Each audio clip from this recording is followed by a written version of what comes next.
This video will be on, of course, Ant-Man and the Wasp.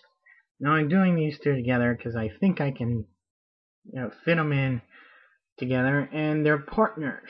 And we'll start with Ant-Man. Now Ant-Man first appears, actually, I don't think he's ever named in the actual story, but he does appear as a scientist who shrinks himself down in Tales to Astonish number 27 in 1962.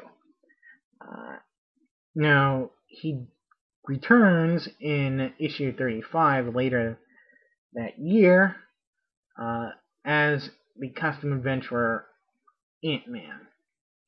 Pretty good detail for such a small figure, and of course you can see that he is significantly smaller than the other figures, coming to about their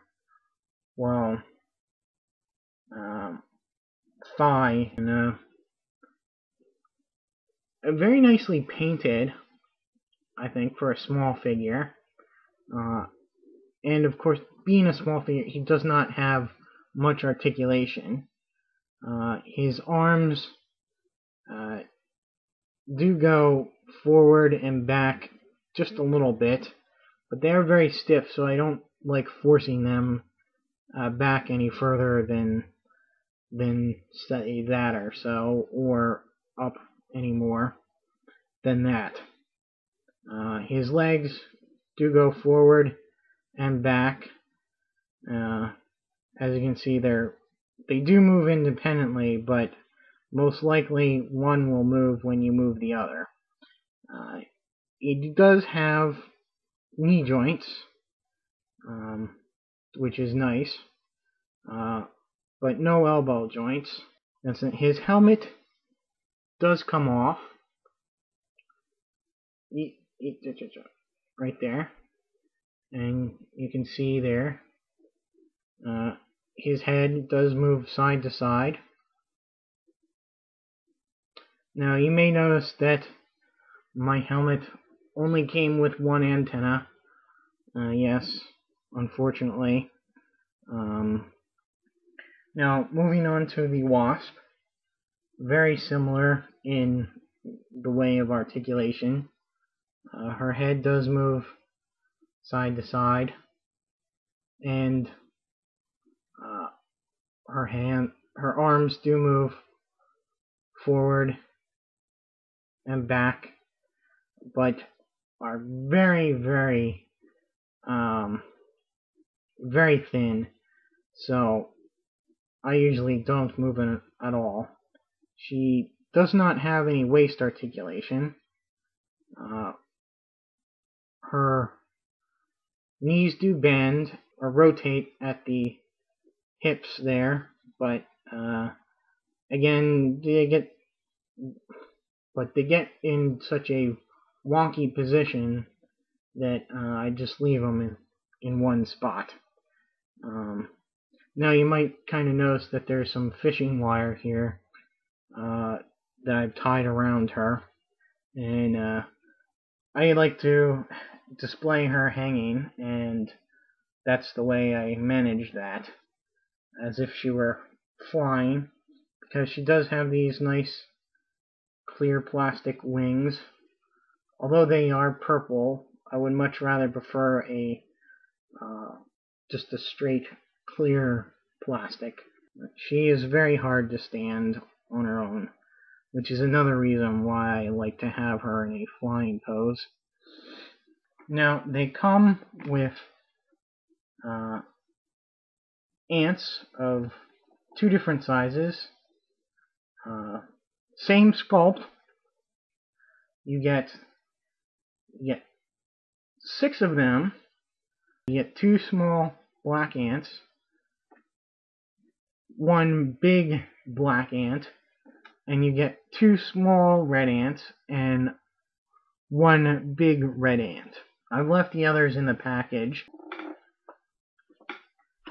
Biochemist Hank Henry Hank Pym discovered a type of subatomic particle, experimenting on himself with it, discovering their size and mass altering properties. He narrowly escaped an encounter with an anthill at his reduced size, but that encounter gave him a little bit of impetus in wanting to study ants. So he studied ants and came up with the helmet, which you see here, and the helmet is able to communicate / control the ants. And he decides, like any person who would develop that kind of a system, to combine the two discoveries that he's made and become a superhero. Pretty soon after starting his career, he's contacted by another scientist, Vernon Van Dyne, who is seeking help in his pet project, which is contacting an alien race. So he brings his daughter Janet along, trying to convince Hank Pym to join him. Well, Hank says no, and so they part ways, but very friendly.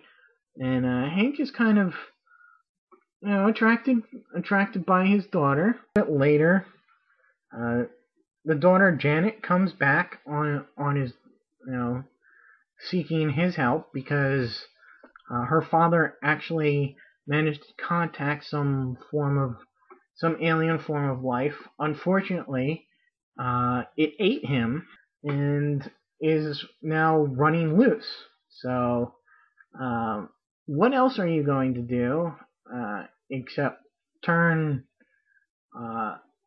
that person into another superpowered person with shrinking abilities?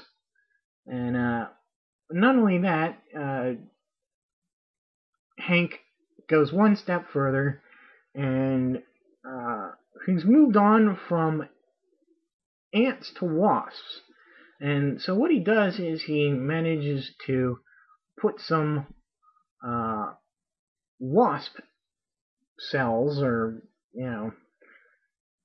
that become wings when she shrinks. And she also gets this bioelectric blast power from these these wasp cells. So they go out and avenge her father's death and become partners and eventually lovers. And his helmet actually intercepts the call that goes out from Rick Jones seeking aid from the Fantastic Four to fight the Hulk. And he decides that, we'll take a crack at the Hulk, which is how they end up being Avengers. Before, but the Wasp first appeared in Tales to Astonish number 44. So that'll be it. Stay tuned to my next review, the last of these figures, which also ties into these characters, and that'll be Giant Man.